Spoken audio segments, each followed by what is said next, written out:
you, this feels, I gotta shoot straight with you guys. Feels like Jets football to me. This feels like old times, man. This feels like old times. Welcome to GreenBean's Jets Pod. What is this, episode 182? I forgot to look. 182, 183, something like that. The first real one that we're doing this year. Not that the other one wasn't real. I recorded one a little while ago, but live is good. But this is kind of what it is, right? So I'm glad to be back. Glad to be with you. And I'm glad you're here. Welcome to everybody. Welcome back. And welcome and hello to all you folks listening on the audio side of things. As I've shared with you many times, I am an audio podcaster myself, podcast listener, whether it's, Rogan or what's the other one? Timothy Ferriss I like Cool Your Jets or Just Jets and all these podcasts. So anyway, I listen to a lot of them audio style, so welcome to you.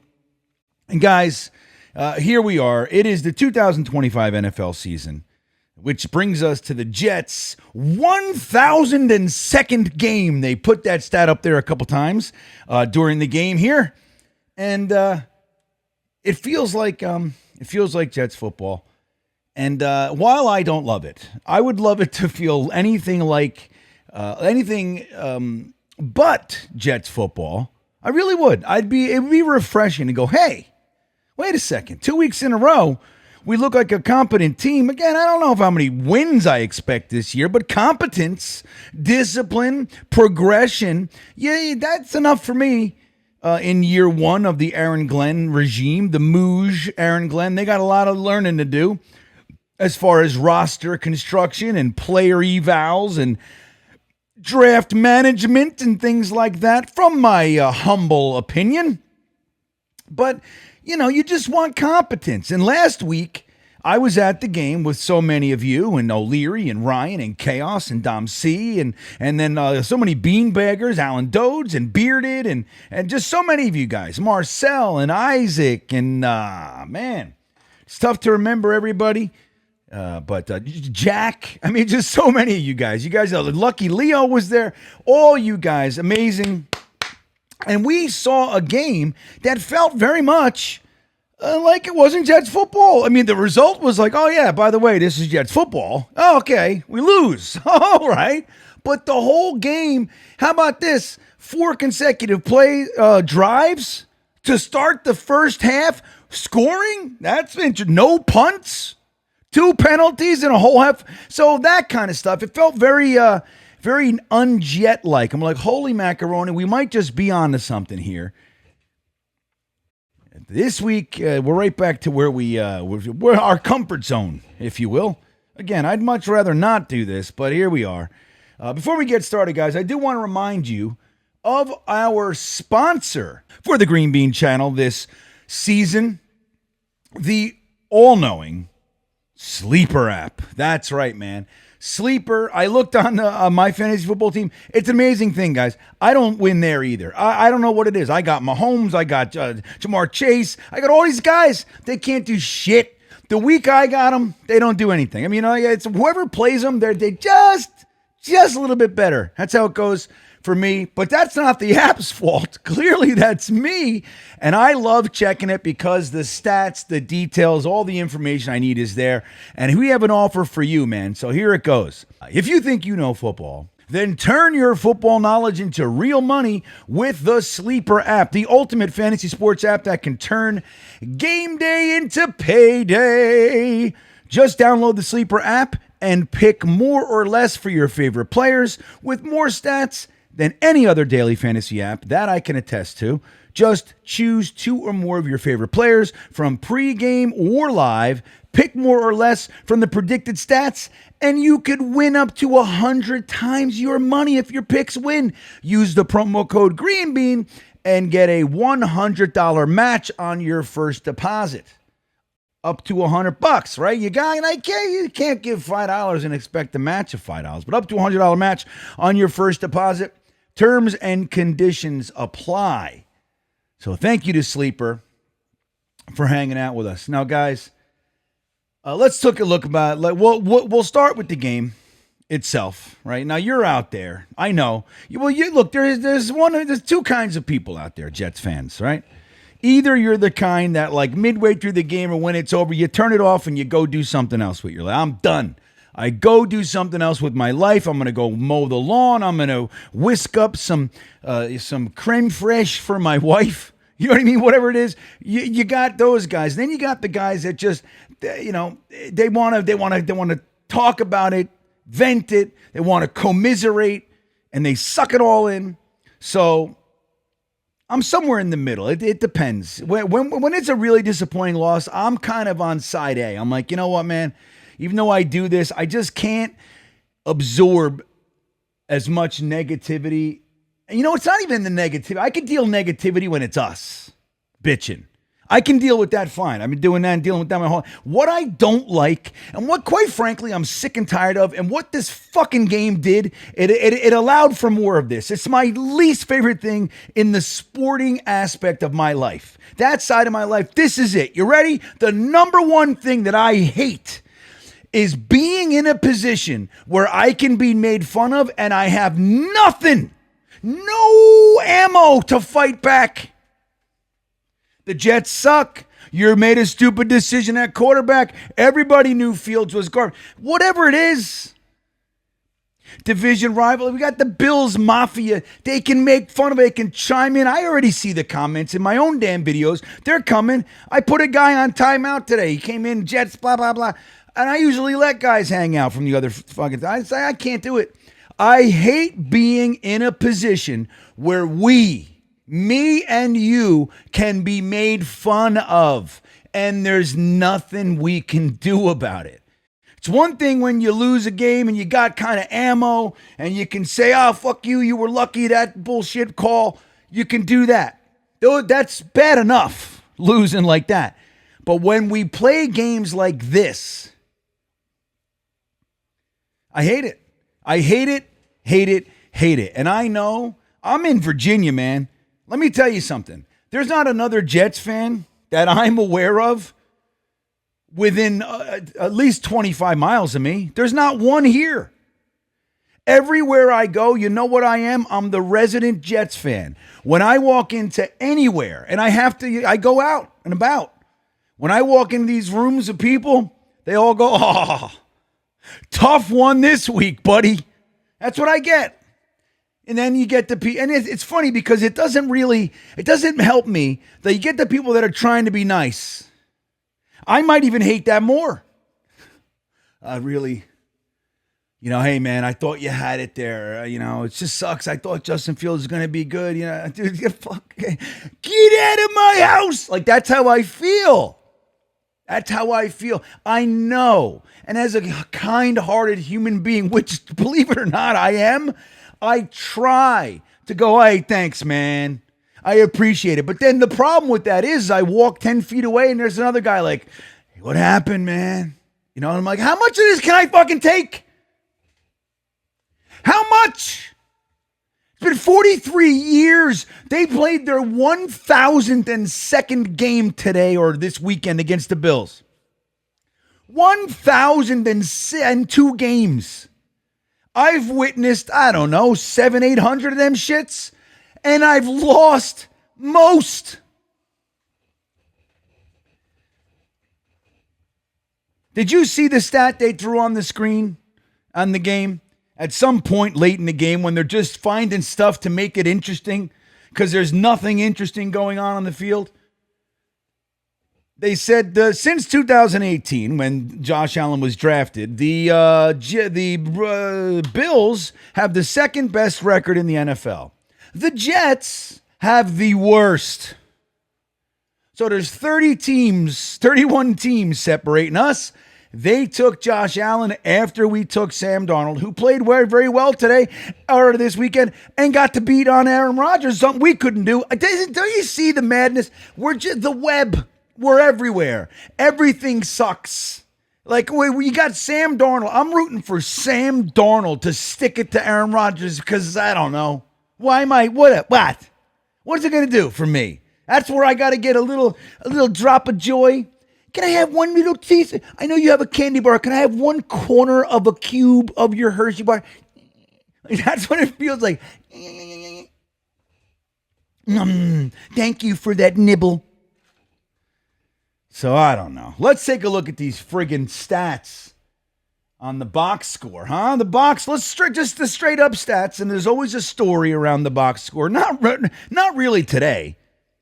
I'm not going to talk to you today about the story, because it's the story. I just told you the story. The Jets are terrible. The Jets were terrible in this game. Terrible. And it all starts with Justin Fields. Garrett Wilson, you can see it all over him, man. He knows the difference. That first pass sailed over his head. They showed Garrett Wilson on the sidelines like, been here before. They threw Tyrod Taylor in. He's like, quarterback number 10. Here we go. You know what I mean? This poor kid. So, now, the tail of tape. Team stats.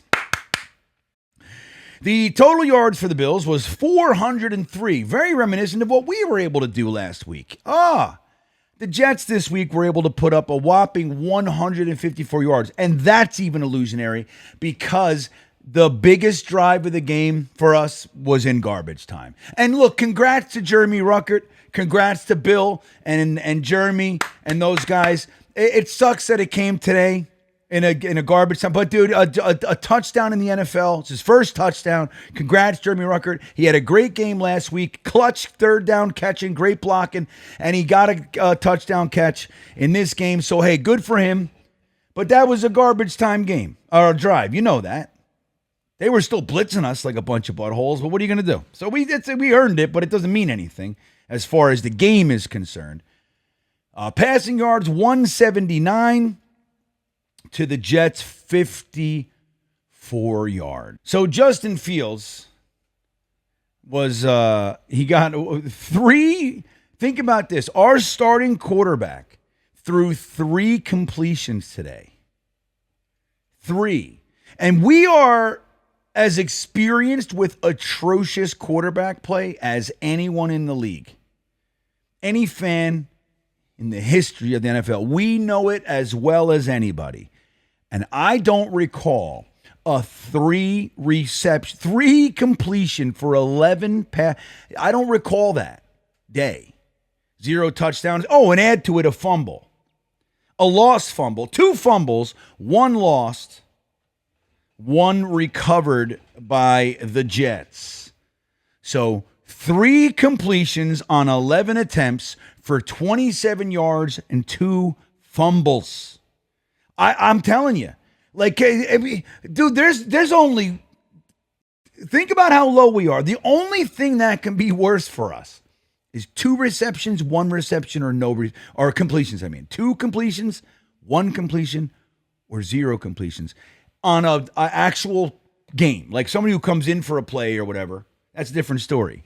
Dude, we are at this is the worst. I can't even. And you knew it from the word go, didn't you? As soon as he sailed it over Garrett Wilson's head, it's like, dude, he was wide open. And I mean wide open where you hit him in stride, he's streaking. The other receiver cleared out the zone. Dude, you don't know where that ends up. Bare minimum, it's a first down. He had 49 yards rushing. Whew! It's exciting when he did it. But come on, man. So I don't know. Breece Hall, 10 rushes for 29 yards, 2.9 yard average, completely different than last week. And the thing is, dude, a nice chunk of that was at the end of the game with garbage too. They were still using him in the fourth quarter. Tyrod Taylor, 3 for 21, running for his life. Braylon Allen, 2 for 11. Arian Smith, and this is where it all went to shit for me. Okay, there's a couple key moments. Last week, it was like the Xavier Gibson fumble, right? You knew it. Everything changed. You can whittle it all down and go, there's the moment, right? We're good at that. We're better than most. And this is like I said it last week. I'm not alone, but I'm being loud and proud on this. Tanner Engstrand looked great last week. Okay? What I said was this: brace yourselves. He is a first-time NFL offensive coordinator. He's going to call games that make you crazy. You're going to scratch your head and go, why on earth would you do that? That was the play. That little stat right there. That's the story around this fucking stat. Arian Smith, 1 rush, negative 10 yards. Now, why is it so important? Well, because that was like the third, our second or third drive series, because we didn't have drives. Our second or third series, Breece Hall pops one off, pops another one off. We're getting some yardage, some first downs. He throws it to Garrett Wilson, wide open. We're getting some momentum, and Tanner Engstrand gets cute, which is, dude, the cuteness of offensive minds, it baffles me. It has since the beginning. I remember Joe Walton, dude, being like, what? I was fucking 12 years old, and I'm like, why did he do that?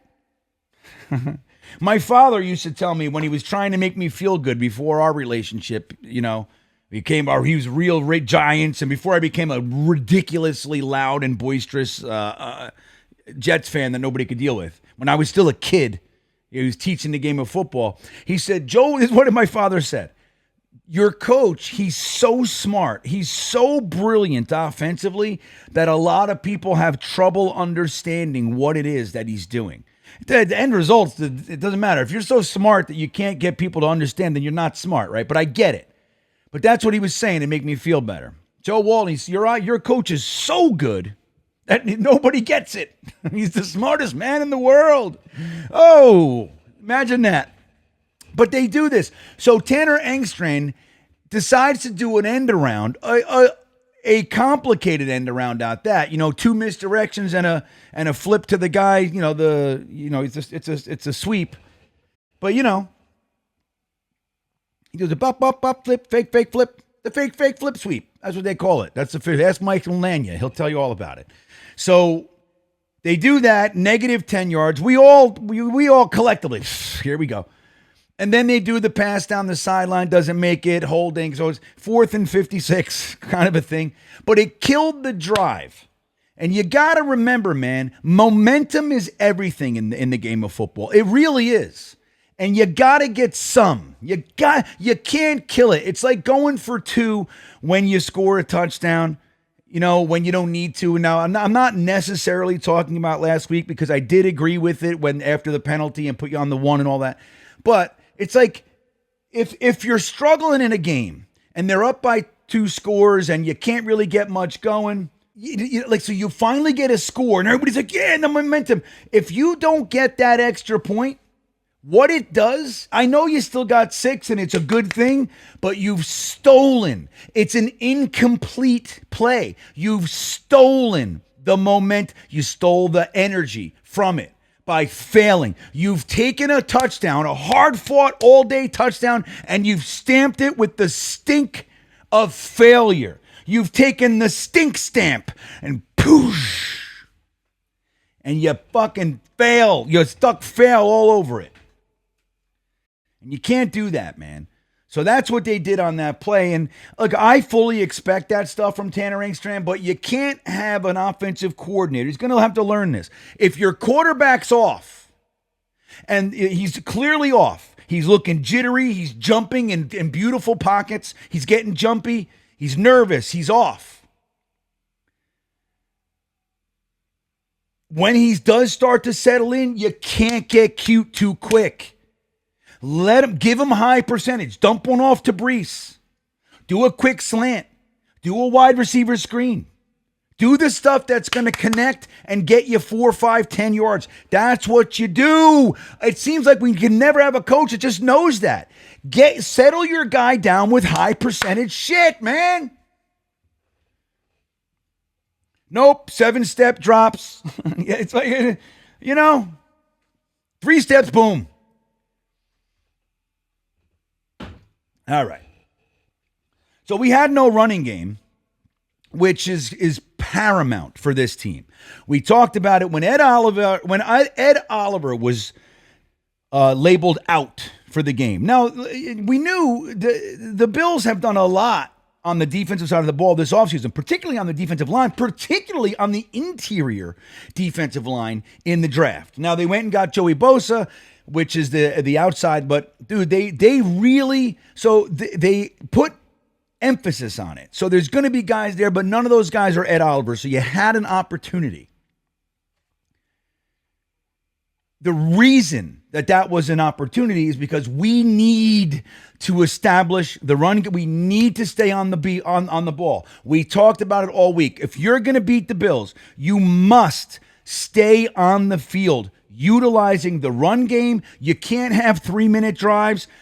If they end scoring, that's one thing. But still, even with that, your defense has to be resting. They're going to be chasing Josh Allen all day. There's a formula here. We didn't do any of it. The offensive line looked overmatched. They were sending the heat. We couldn't stop Matt Milano from breaking through the line, among others. But, man, once that's not there, you can't depend on Justin Fields, the passing game, to beat them.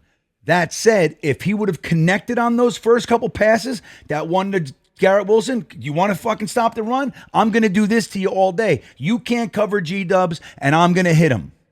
Remember how laser accurate he was in the Steelers game? I mean, the touch, the precision. He was way off today. He looked very reminiscent of Zach Wilson, Tim Boyle, Sam Darnold when he was here. Zach in particular, man. It was like feet or air ball. That's what it looked like in this game. So that leads us to something, though. I'm going to talk about something. Like, look, Garrett Wilson had 4 for 50. You'd like to see him get some yards. I mean, look, I'm all about the Garrett Wilson continuing his streak, man. Even if we suck, I'd still like to see him be able to build his career, right? That's the silver lining for him here. You got to do it for him. So he got 95 last week, 50 this week, 7 and 4. So he's got what? 11 receptions over here. Breece Hall had 2 for 9. In effect, Arian Smith had the 1 catch later. Isaiah Davis got in the mix. But, I mean, you know, I don't have to give you every play. Justin Fields with Isaiah Davis, too. Isaiah dropped the ball. Yes, he did. And I am a believer in if it hits you, catch it. If your hands catch it. But when you're running this way and you got to spin your whole body, it's not the way. The quarterback's got to be able to hit it. It was like a 7-yard pass, man. You know what I mean? You got to be able to hit that. So Mason Taylor got in 1 for 5. Tyler Johnson can't catch. I'd love to see, dude, I'm telling you, this week, they better protect Brandon Smith because I just feel it around the league. I feel it. Somebody's going to poach him.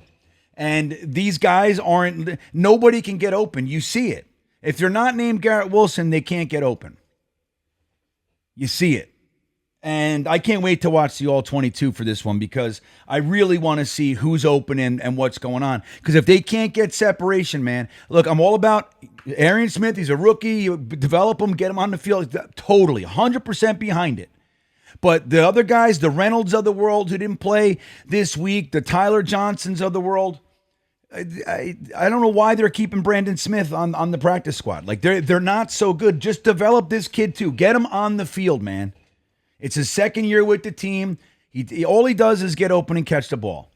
So, that said, it leads me to a point that I want to discuss with you guys because I see it. I see it. So, we're going to talk about Aaron Glenn and the rest of the guys in the Intelligent Gripe. Yeah! All right. The Intelligent Gripe. I haven't done one of these in a minute. So, I'm excited about it. The Intelligent Gripe is back. So listen, we're going to talk about what we see. All right, the Jets, we just fired 2 head coaches last year, right? We fired Robert Saleh mid-season, then we fired Jeff Ulbricht. We fired our GM, and everybody else went out with the wash, right? So except for Jefferson, the wide receivers coach. Everybody else is gone, and that fucking and the security guard, which I don't know what the deal is with him. Okay, we got to talk about this guy. Eventually, we're gonna have to talk about him because he's always there. It's him and Woody, dude. That's it. It's the only 2 guys that have been there the whole time. That and the lawnmower. We'll get to him someday too. But now we're talking about you got 2 games 2 games with a new regime. You got a rookie GM and a rookie defensive head coach. The only thing that separates Aaron Glenn from the rest of our crop of rookie defensive head coaches is that he's Aaron Glenn. Fair? We love Aaron Glenn. If you're a young fan, like got into this Rex years, the 2009s, even the 2000, maybe the Chad era, Aaron Glenn was gone. You don't know who Aaron Glenn was with us. And I get it. It's like, when the guys say, oh, Don Maynard, like I never watched him. I don't have an emotional attachment to him. So I understand it. But Aaron Glenn was here when we were 1-15. Okay? That was his rookie year. His introduction to the NFL, he's the victim of the fake spike. One of the most famous plays in NFL history. Like nobody had ever seen it. He was a rookie. Got picked on by Dan Marino. He knows. Bill Parcells came here. He was a part of that turnaround. He was a part of it. He saw Al grow. He saw all the stuff. He saw Bill Belichick leave. He knows what it's like to be here. And like he has shared, he feels like he is a Jet. That he's been on other teams. He's done everything, but he's a Jet.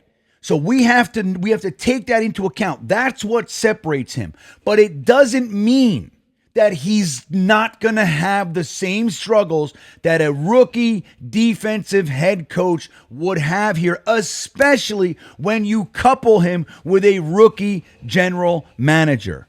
All right, then you add to it rookie offensive coordinator, right? You got all the stuff.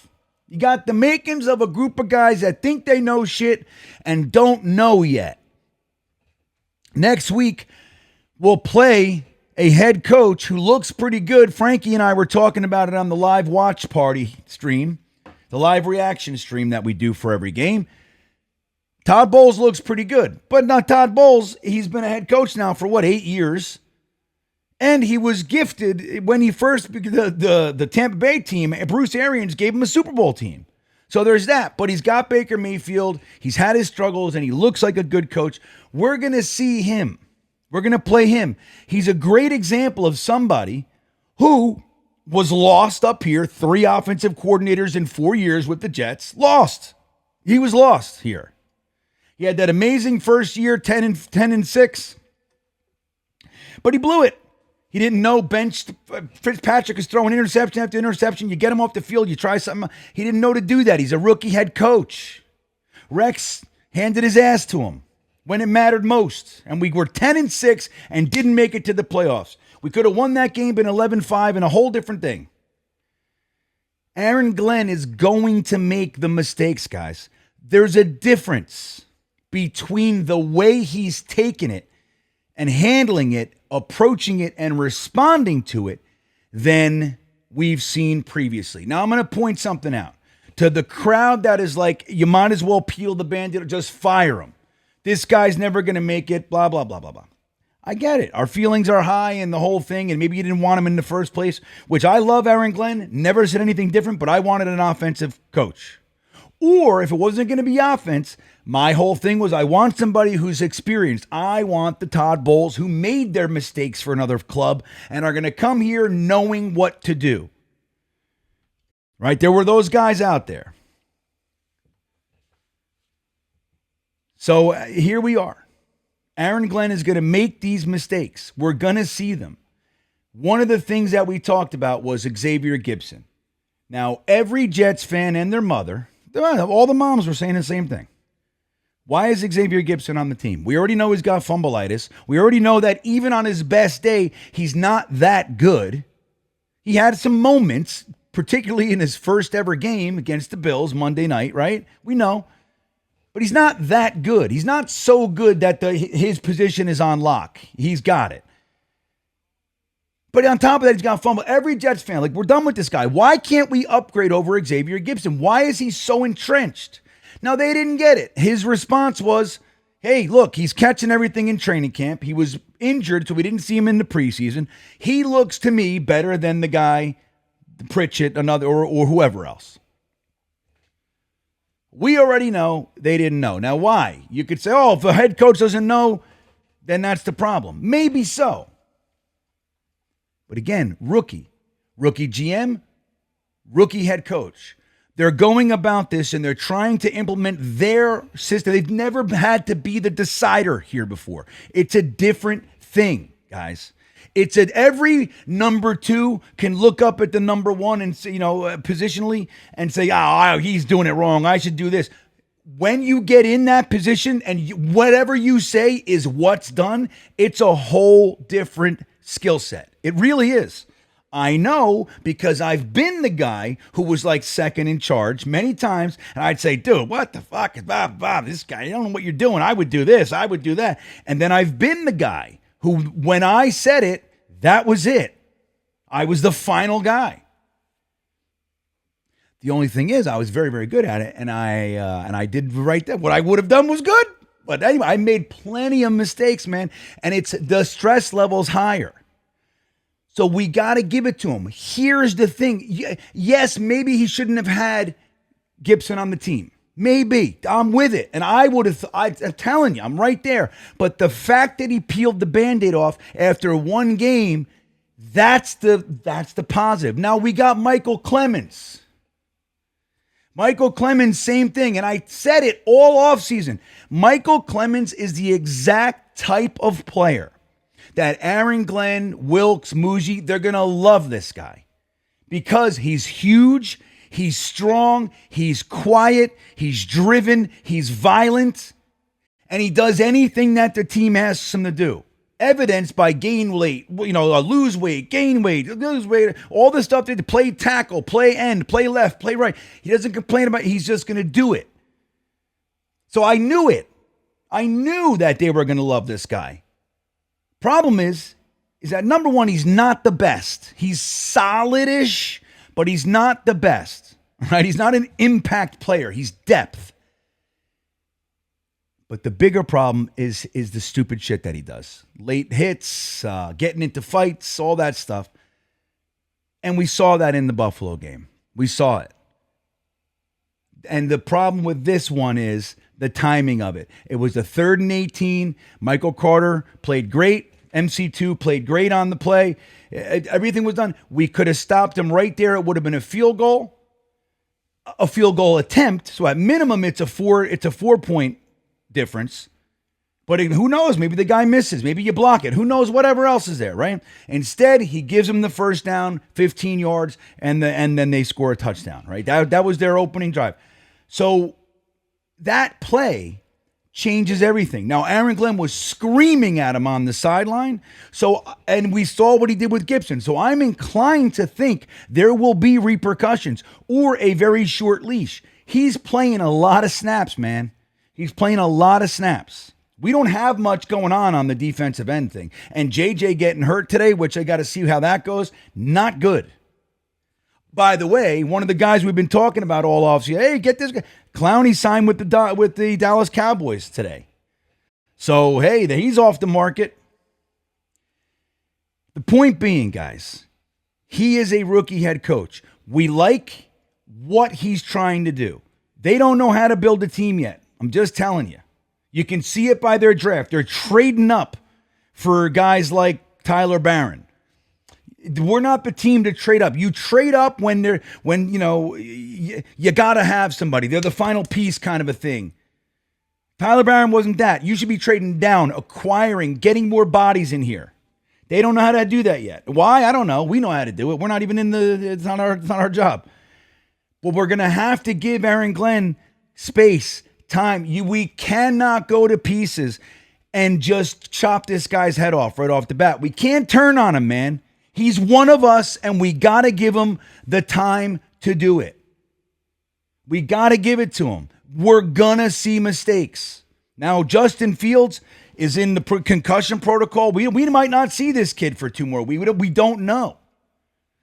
Tyrod Taylor, not it. So we're going to have to see what all that stuff is, man. We're going to have to see what it looks like. But the bottom line is we can't turn on Aaron Glenn. We can't turn on him, man. We got to support this guy. Like I said, he's one of us. He knows the deal, and he's a damn good football coach. And the discipline that he's going to enact, that he's already doing, it's not going to just stick every week. It's gotta become the culture. 1 game, 2 games ain't it. We gotta see how they respond now. So what I want to implore all Jets fans to do is to stay supportive. Don't jump right to the thing. Like I said, if you're a young fan, this is just another guy to you. Aaron Glenn's just the latest in a long line of rookie defensive guys, and he looks the same, and screw this guy. Give him his chance. We got to do it. He wasn't my top guy either, for the reasons I illustrated earlier. But he's here, and he's one of us, and he does know what the hell he's doing, and he's been a part of 2 organizations that turned it around, from the shits, the Jets in the 90s, and the Lions recently. He's been a part of it. He knows. He knows what it takes. We got to support him. We cannot turn on him. That said, it's frustrating. So let me know what you think in the comments, man. I'm genuinely curious to see where you are with it, especially a day later. Let me know. I hope you guys have a great day. Don't forget about Sleeper. The link's in the description of the video. Make it easy for you. Use the promo code GreenBean and get a $100 match on your first deposit up to $100. All right. With that all said, guys, let's see where this week goes. We're going to Tampa. We're going to Florida for 2 weeks, everybody. See how we bounce back. See if we're 0-4. What are you going to do? I love you guys. Enjoy the rest of your Monday. I will see you next time. And as always, go Jets.